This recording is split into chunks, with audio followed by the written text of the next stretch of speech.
Hello guys, welcome to my podcast. आप सुन रहे हैं मीडिया इन्फ्लुएंस। मैं हूँ आपकी host Chanchal Agarwal.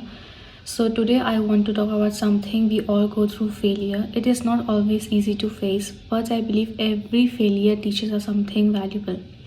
In this episode, I share one of my failure and the lessons I learned from it. So मैं अपना ही एग्जांपल देना चाहूँगी. मैं जब क्लास 9 में थी तो मेरे एग्ज़ाम्स के बाद मुझे जब रिज़ल्ट आया मेरा तो मैं फ़ेल हो चुकी थी. एंड जब मुझे पता चला कि मैं फ़ेल हो गई, सो मैं बहुत ज़्यादा सैड थी, बहुत ज़्यादा डिप्रेस थी. मैं मतलब बहुत ज़्यादा डीमोटिवेट हो गई थी कि अब मैं लाइफ में क्या करूँगी. मैं तो फ़ेल हो गई, मैं आगे कैसे बढ़ूँगी, मैं क्या करूँगी. So I was very confuse that what should I do in my life, because वो फेलियर मुझे बहुत ज़्यादा ही तोड़ चुका था. उस चीज़ से मैं निकल नहीं पा रही थी. बट मैंने ये सोचा, अगर मैं आज गिव अप कर देती हूँ तो मैं आगे शायद नहीं बढ़ पाऊँगी, कभी आगे नहीं पहुँच पाऊँगी. बट गिव अप करने का बहुत सारे माइंड में थॉट्स आते हैं कि गिव अप करना सही रहेगा, क्योंकि बिकॉज हम डर जाते हैं कि हम आगे कर पाएंगे कि नहीं कर पाएंगे, हमसे हो पाएगा कि नहीं हो पाएगा. हम बहुत ज़्यादा डीमोटिवेट फील हो जाते हैं. लोग हमें करवा देते हैं वैसा फील, क्योंकि लोग बहुत जजमेंटल होते हैं. एज़ यू ऑल नो, मुझे भी लोगों ने बहुत जज किया, बहुत गंदे तरीके से ट्रीट किया, जस्ट बिकॉज मैं फ़ेल हो चुकी थी. सो फेलियर कोई क्राइम नहीं है. अगर आप फेल हो जाते हो अपने लाइफ में तो इसका मतलब आपने कुछ क्राइम नहीं किया, बट लोग आपको उस नज़र से देखते हैं कि आपने बहुत बड़ा क्राइम कर दिया आपसे बात. सो मैंने अपने फेलियर से यही सीखा है कि अगर हम फेल हो जाते हैं तो इसका ये मतलब नहीं है कि हम गिव अप कर दें, क्योंकि गिव अप करना कोई सल्यूशन नहीं है. अगर आपने देखा होगा, हर कोई अपनी लाइफ में फ़ेल होता है, सबका कुछ ना कुछ फेलियर रहा है.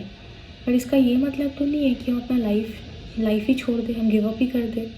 क्योंकि जब मैं भी फेल हो गई थी तब मैं भी यही सोच रही थी कि मेरी लाइफ ख़त्म हो चुकी है, मैं आगे नहीं कर पाऊँगी कुछ, या मुझसे नहीं हो पाएगा, सब कुछ ख़त्म हो चुका है. मैं बहुत ज़्यादा डिप्रेस हो गई थी. डिप्रेसिंग था मेरे लिए हर एक कुछ, क्योंकि उस चीज़ को फेस करना ईजी नहीं है. लोग कहेंगे कि मतलब स्ट्रांग रहो, अपने आप पे बिलीव करो, बट वो ऐसा फेस रहता है कि हम उस टाइम नहीं कर पाते. हम चाह के भी नहीं कर पाते, हम चाह के भी स्ट्रांग नहीं रह पाते. बट हाँ, उस चीज़ से हमें निकलना पड़ेगा, क्योंकि सिर्फ हम अपने आप को उस चीज़ से निकाल सकते हैं, क्योंकि कोई और आने वाला नहीं है आपको उस चीज़ से निकालने के लिए. हम खुद ही अपने आप को उस चीज़ से निकाल सकते हैं.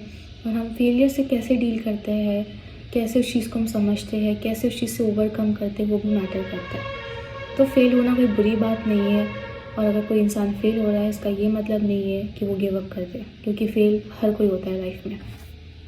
आज मैं फेलियर को एक अलग नज़र से देखती हूँ, क्योंकि मैं कभी कभी सोचती हूँ, अगर मैं उस टाइम फेल नहीं होती तो मैं आज यहाँ तक नहीं पहुँच पाती.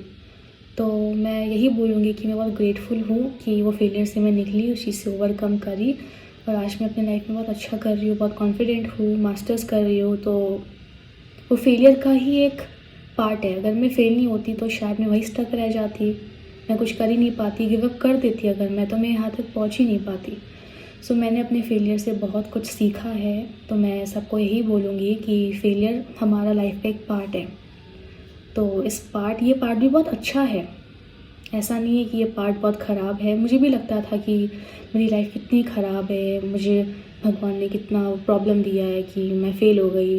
मेरे बैचमेट्स तो कितना अच्छा कर रहे हैं, मुझसे कई ज़्यादा अच्छा कर रहे हैं. मैं उनको देखती थी, फिर अपने आप को देखती थी, बहुत ज़्यादा मैं डीमोटिवेट हो जाती थी. बट वो एक पार्ट है life. So failure is not the opposite of success, it's a step forward it.